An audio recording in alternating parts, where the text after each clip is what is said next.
नमस्कार दोस्तों। इस विषय पर चर्चा करने का ख्याल मुझे अभी पिछले दिनों आया। आप सबने द जयपुर डायलॉग पर मेरा एक पॉडकास्ट देखा होगा जिसमें संजय दीक्षित जी के साथ मैं बात कर रहा था। उसमें मीडिया पर काफ़ी समय तक हमने चर्चा की, खासतौर से मीडिया की प्रासंगिकता, विश्वसनीयता, इस पर हमने खासतौर से चर्चा की। उन्होंने एक मेरे से सवाल भी पूछा था कि प्रिंट मीडिया के बारे में आपकी ओपिनियन क्या है। देखिए, आज के दौर में मैं नहीं जानता कि कितने लोग अखबार पढ़ते हैं, कितने लोग टीवी देखते हैं या कितने लोग यूट्यूब देखते हैं, लेकिन मेरा आज भी यह मानना है कि प्रिंट मीडिया की जो वैल्यू है वो कम नहीं हुई है। प्रिंट मीडिया आज भी एक मुख्य मीडिया है। मैं खुद अगर मैं अपनी बात करूं तो मैं सुबह का दिन अपना जब शुरू करता हूं सुबह, तो मैं सबसे पहले अखबार देखता हूं। और ये अलग बात है कि अखबार का फॉर्मेट बदल गया है। पहले प्रिंटेड अखबार आते थे, आजकल ई पेपर आने लगा है। प्रिंटेड अखबार भी आता है, लेकिन प्रिंटेड अखबार चूंकि अक्सर मेरे पिताजी पढ़ा करते थे, अब इस दुनिया में नहीं रहे, तो उस अखबार को अभी भी टोकन के रूप में हम घर पर ले रहे हैं। लेकिन हकीकत बात यह है कि उसकी खबरें काफी पुरानी हो चुकी होती हैं, वो बड़ा अर्ली एडिशन होता है। और ई पेपर पर आपको सारी डिटेल्स मिल जाती हैं, बहुत जल्दी मिल जाती हैं, क्योंकि ई पेपर पर रात के अगर 2 या 3 बजे भी कोई खबर अपडेट होती है तो वो अपडेट करने के बाद ई पेपर अपलोड किया जाता है। प्रिंट एडिशन पहले छप जाते हैं। अब चूंकि मुझे तो आदत है अखबार पढ़ने की, लगभग 30 साल का अनुभव हो गया है पत्रकारिता में, तो अखबार पढ़ने की आदत तो हमेशा से है। तो अब मैं आजकल ई पेपर से काम चलाता हूं। टाइम्स ऑफ इंडिया है, इंडियन एक्सप्रेस है, कुछ हिंदी के भी अखबार हैं, उन सभी के ई पेपर्स मैं लगातार देखता हूं। कई बार होता है कि मुंबई की कोई खबर है तो मुंबई का एडिशन देखना होता है, तो लखनऊ की खबर है, योगी जी के बारे में कुछ अपडेट लेनी है तो लखनऊ का एडिशन देखना पड़ता है। तो मेरे मन में अचानक ही उनके सवाल के बाद ये आया कि क्या वास्तव में आने वाले समय में प्रिंट मीडिया खत्म हो जाएगा? ऐसा नहीं होने वाला है। जब टीवी चैनल्स आ रहे थे, न्यूज चैनल आ रहे थे, टीवी चैनल्स, सैटेलाइट टीवी का जमाना आया, ये 90s की बात है, 92 91 की बात है, तो उस समय भी कुछ लोगों ने ये कहा था कि अब आने वाले समय में भाई अखबार कौन पढ़ेगा, क्योंकि अखबार तो आता है 24 घंटे बाद। खबर आज सुबह हुई तो लोगों को पता चल जाएगा टीवी चैनल पर हाथों हाथ, तो उसके बाद अखबार कौन पढ़ेगा। लेकिन उसके बावजूद भी अखबारों की बिक्री में कोई गिरावट नहीं आई। मैं देख रहा हूं कि अखबार की सेल्स में अमूमन कोविड के बाद तो थोड़ी सी गिरावट जरूर आई है, क्योंकि कोविड के समय में लोगों ने अखबार पढ़ने बंद कर दिए थे। चर्चाएं फैल गई थी, अफवाहें उड़ गई थी कि कोविड जो है अखबार के माध्यम से भी फैल सकता है। हालांकि मीडिया वालों ने इसका बड़ा खंडन भी किया, इस बारे में एक्सपर्ट्स की ओपिनियन भी छापी गई, क्योंकि लेकिन हमारे देश में तो होता है ना कि एक बार अंधी दौड़ में शामिल हो गए तो आप अंधी दौड़ में शामिल हो गए। तो लोगों ने हल्ला मचाना शुरू कर दिया कि भाई अखबार घर पे लेना बंद कर दो। तो उस समय ई पेपर्स के सब्सक्रिप्शन ज्यादा बढ़े और कई प्रमुख अखबारों में, हिंदुस्तान है, नवभारत टाइम्स है, दैनिक जागरण है, अमर उजाला, भास्कर, इन सब के प्रिंट एडिशंस की सेल में गिरावट आई। मैं नहीं जानता कि कितनी गिरावट आई, लेकिन जब भी मेरी इनके किसी सर्कुलेशन के बंदे से बात होती है तो उन सबका कहना था कि साहब पहले के मुकाबले 40 से 50% तक की गिरावट आई कोविड के दौर के बाद, और अखबारों की बिक्री में एक ठहराव सा आ गया।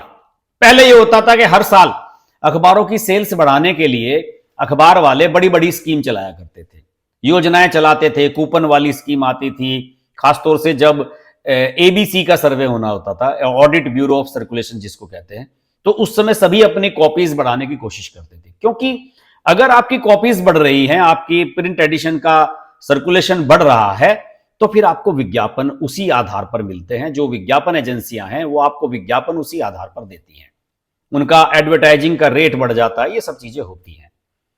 तो उसके बाद से सर्कुलेशन में गिरावट आई कोविड काल के बाद से।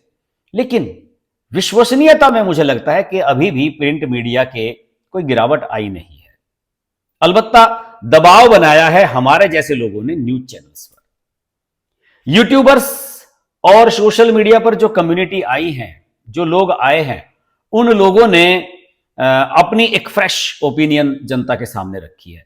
वो बहुत ज्यादा बोल्ड हैं और किसी भी शब्द का परहेज नहीं करते। अगर किसी को गाली देनी होती है तो गाली भी दे देते हैं।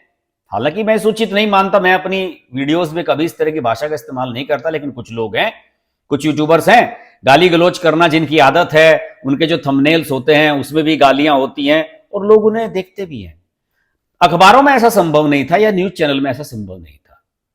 Social media, YouTube, content creators, जो इंडिपेंडेंट मीडिया आया है, जिसे कहते हैं कि स्वतंत्र पत्रकारिता का जो दौर शुरू हुआ है, ये बड़ा खूबसूरत है। और पॉडकास्ट में संजय जी के साथ मेरी यही चर्चा हो रही थी कि साहब इसने मुख्य धारा का जो मीडिया है उस पर बड़ा दबाव बनाया है। न्यूज चैनल्स पर सबसे ज्यादा दबाव है यूट्यूबर्स का, क्योंकि यूट्यूबर्स के जो वीडियो होते हैं, हमारा कोई वीडियो होता है तो 50,000, 40,000, 1 लाख ऐसे ही चल जाता है। लेकिन जो इन चैनल्स के वीडियो होते हैं, आज तक का देख लीजिए या इंडिया टीवी का देख लीजिए, न्यूज 24, एनडीटीवी, किसी का भी देख लीजिए, इनका प्रत्येक वीडियो 40-50,000 नहीं चलता है। हमारा तो प्रत्येक वीडियो 40-50,000 चलता है, लाखों में भी चला जाता है। इनका कोई वीडियो तो 2,000 चलता है, 5,000 चलता है। क्योंकि होता क्या है कि जो इनका रनिंग का कार्यक्रम चल रहा होता है, ये उसी में से क्लिप काट कर डाल देते हैं। तो जो आदमी ने टीवी पर देखा वही आपके सामने यूट्यूब पर आ गया, तो कोई इन चैनल्स का वीडियो क्यों देखेगा? लल्लन टॉप को लोग क्यों ज्यादा देखते हैं? लल्लन टॉप को लोग इसलिए ज्यादा देखते हैं कि वो अखबारों से और जो मीडिया है, न्यूज प्रिंट इलेक्ट्रॉनिक मीडिया है, उससे अलग है, एनालिसिस करते हैं हमारी तरह। इंडिपेंडेंट टीम है बहुत बड़ी उनके पास, और अलग अलग विषयों के एक्सपर्ट हैं जो एक फ्रेश ओपिनियन के साथ सामने आते हैं। उनके सामने कोई बाध्यता नहीं है कि वो विज्ञापन के दबाव में रहेंगे कि साहब ये अगर हमने इसके खिलाफ बोल दिया तो ये विज्ञापन नहीं देगा, या फला कंपनी का प्रोडक्ट खराब निकला, उस पर कोई वीडियो बनाना है तो वो कंपनी हमने विज्ञापन देना बंद कर देगी। ये सब बाध्यताएं प्रिंट मीडिया और इलेक्ट्रॉनिक मीडिया के साथ तो हैं, लेकिन हमारे जैसे कंटेंट क्रिएटर्स के साथ नहीं है। और जैसे हम लोग जो पॉलिटिकल एनालिसिस करते हैं, हम भी बड़े बेबाक तरीके से करते हैं। ठीक है, हमारा स्टैंड है राइट विंग का, किसी का स्टैंड है लेफ्ट विंग का, लेकिन जिसका भी जो स्टैंड है वो उस पर फर्म है, उस पर वो बरकरार है। आप आज के तारीख में कोई कह नहीं सकता कि प्रिंट मीडिया में कि साहब ये अखबार जो है ये राइट विंग की खबरें छापता है या ये लेफ्ट विंग की भी खबरें छापता है। और आजकल अखबार सूचना माध्यम मात्र बनकर रह गए हैं। पहले हुआ करता था, मैं अगर क्षेत्रीय पत्रकारिता की बात करूं, नेशनल लेवल पर तो पॉलिटिकल स्टोरीज बहुत छपती हैं, संसद में क्या हो रहा है, पार्लियामेंट में क्या होगा, गठबंधन किसका किससे हो रहा है। लेकिन पहले होता था कि क्षेत्रीय जो अखबार होते थे, दैनिक जागरण, अमर उजाला, भास्कर, प्रभात खबर, ऐसे जो अखबार थे, इनमें पॉलिटिकल खबरें बहुत छपा करती थी। जिला लेवल पर राजनीति में क्या चल रहा है, डिस्ट्रिक्ट लेवल पर क्षेत्रीय राजनीति में क्या चल रहा है। लेकिन क्या हुआ है कि संपादकों ने और मालिकों ने इस तरह की खबरों को छापना बंद कर दिया है। इन सबको लगता है कि इससे लोग नाराज हो जाएंगे, पॉलिटिकल लोग नाराज हो जाएंगे। आप केंद्र की राजनीति के बारे में बात करें, कोई दिक्कत नहीं है। आप यूपी की राजनीति के बारे में बात करें, बिहार की तो बात नहीं है। लेकिन अगर आप लखनऊ की लोकल पॉलिटिक्स के बारे में चर्चा करते हैं, या फिर कानपुर की कोई डिस्ट्रिक्ट लेवल की कोई राजनीतिक गतिविधि है उस पर चर्चा करते हैं, या मेरठ की करते हैं, या मुजफ्फरपुर की करते हैं, या साउथ के किसी शहर की करते हैं, या पश्चिम बंगाल के किसी शहर की करते हैं, तो वहां पर क्या होता है कि उन लोगों को ऐसा लगता है कि यार पत्रकार जो है बायस्ड हो रहा है, इसके बारे में ये लिख रहा है, इसके बारे में ये लिख रहा है। नेशनल लेवल पर आप कुछ भी लिखिए, लेकिन लोकल लेवल पर आप किसी नेता पर, किसी नेता के कैरियर को लेकर कोई टीका टिप्पणी करते हैं तो उस पर ऐतराज जताया जाता है। और यही वजह है कि पॉलिटिकल खबरों की कमी की वजह से, पॉलिटिकल एनालिसिस कम होने की वजह से क्षेत्रीय अखबारों का मयार, इनका स्तर गिरा है, इसलिए इनका सर्कुलेशन कम हुआ है। जहां तक इलेक्ट्रॉनिक चैनल का सवाल है, इलेक्ट्रॉनिक चैनल्स पर हमारे जैसे यूट्यूबर्स ने दबाव बनाया है। पहले आपने देखा होगा कि इस पार्टी का प्रवक्ता बैठ गया, उस पार्टी का प्रवक्ता बैठ गया, आपस में बहस करा ली। लेकिन आजकल यूट्यूबर्स का भी दखल बढ़ गया है। कई चैनल्स पर जाने माने यूट्यूबर्स हैं, हमारे साथी पत्रकार हैं, वो अपनी ओपिनियन देते रहते हैं, एक्सपर्ट के रूप में जाते हैं और उन्हें सुना भी जाता है। कुछ कार्यक्रम तो ऐसे हैं जिनमें कुछ यूट्यूबर शामिल रहते हैं, उनकी रैंकिंग जो है बाकी उस चैनल के बाकी वीडियोस के मुकाबले बहुत ज्यादा है, बहुत बड़े ज्यादा संख्या में लोग देखते हैं। अब देखिए, रजत शर्मा जी का शो आता है आपकी अदालत, जिसमें किसी भी सेलिब्रिटी को बुलाया जाता है, उसको इंटरव्यू किया जाता है। पहले होता यह था कि कि ये शनिवार की शाम को आता था 9:30 या 10 बजे, सही सही समय मुझे याद नहीं है, लेकिन होता यह था कि उसे आपने देख लिया तो देख लिया, वरना आपने मिस कर दिया, क्योंकि वो तो लाइव टेलीकास्ट था। फिर वो सप्ताह में किसी दिन रिपीट किया जाता था, और आपको पता नहीं किस दिन रिपीट होगा, और जिस समय रिपीट हो रहा होगा उस समय आप उपलब्ध होंगे या नहीं, क्या पता आप अपने दफ्तर में हो, स्कूल में हो, कॉलेज में हो, कहीं पर बाहर हो, सफर में हो। लेकिन मोबाइल ने, यूट्यूब ने इसे आसान कर दिया। अब आपकी अदालत जैसे ही रिलीज होता है, अगर 9:30 से 10:30 बजे के बीच उसका सीधा प्रसारण हुआ, उसके बाद सीधा प्रसारण तो होता नहीं है, रिकॉर्डेड होता है, लेकिन उसको जब लाइव टीवी पर डाला जाता है, उसके बाद उसे वो यूट्यूब पर डाल देते हैं। तो आप देखिएगा यूट्यूब पर लाखों लोग देख लेते हैं, जिन्होंने रनिंग टीवी में नहीं देखा। तो इसका सबसे बड़ा जो फायदा है यूट्यूब का, या जो हमारे जैसे कंटेंट क्रिएटर हैं उनका इस माध्यम का सबसे बड़ा फायदा यह है कि इस पर आप 24 घंटे अवेलेबल है। आप व्यस्त रहे, आप हमारा रात का 9 बजे का शो नहीं देख पाए तो सुबह देख सकते हैं उसको, या सुबह वाला वीडियो मिस कर दिया क्योंकि आप सफर में थे या ऑफिस में थे, तो आप दोपहर में लंच टाइम में देख सकते हैं, या शाम को घर पर आकर देख सकते हैं हमारा वीडियो। और मोबाइल तो है, आप बस में जा रहे हैं, मेट्रो में जा रहे हैं, गाड़ी में जा रहे हैं, कहीं भी उसको सुन सकते हैं। तो मेरा मानना है कि हमारी कम्युनिटी ने, यूट्यूबर कम्युनिटी ने मेन स्ट्रीम मीडिया पर एक भयंकर दबाव बनाया है। सबसे बड़ा दबाव है क्रेडिबिलिटी का। टीवी चैनल्स की होने वाली जो डिबेट्स होती है वो एक बहुत ही छोटे वर्ग तक सीमित रह गई है।